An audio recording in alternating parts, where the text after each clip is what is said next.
हमारे भारत के खाने का कोई जवाब ही नहीं है। और मैं हूँ आज कर्नाटक में और जा रही हूँ Hampi world heritage archaeological site पर।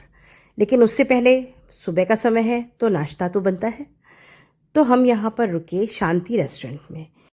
कर्नाटक के सभी रेस्टोरेंट्स में सुबह के समय बाहर हल्दी का लेप लगाया जाता है। उसके ऊपर सफ़ेद खड़िया से और चावल से चौक बनाए जाते हैं और दरवाजे पर इस तरह तरबूज को काटकर उसमें लाल रंग का आलता या सिंदूर लगा के रखा जाता है।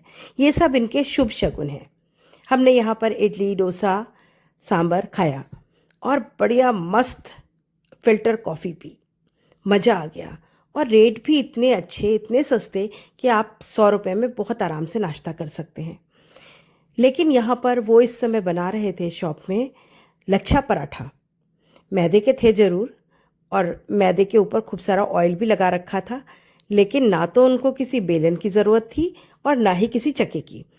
वो अपने हाथों के प्रेशर से ही वो पराठा बना रहा था। नहीं रहा गया और मैं वीडियो बनाने पर मजबूर हो गई।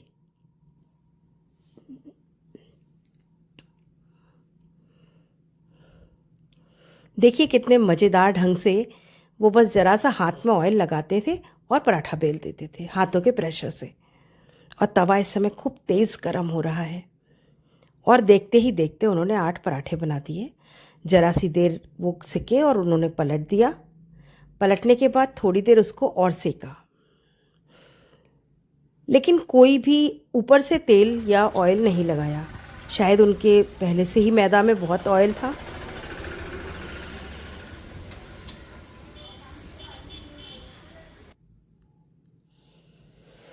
और अब सीखने के बाद उन्होंने सारे पराठे एक के ऊपर एक इकट्ठे किए। मैं उनसे बात भी करना चाह रही थी, लेकिन हिंदी वहाँ पर समझ में नहीं आती, अंग्रेजी भी टूटी फूटी समझ पाते हैं, तो उसी भाषा में आपको उनसे बात करनी होती है।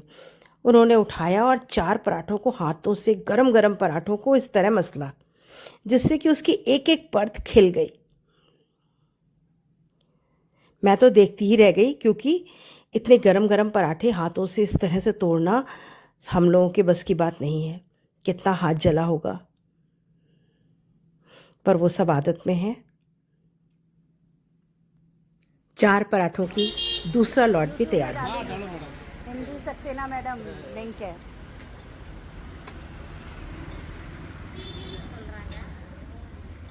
Don't understand Hindi.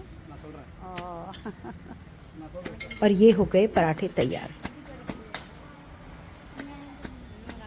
इन लच्छेदार पराठों को चना मसाला के साथ, आलू की भाजी के साथ गरम गरम नाश्ते में लोग खा रहे थे। मज़ेदार।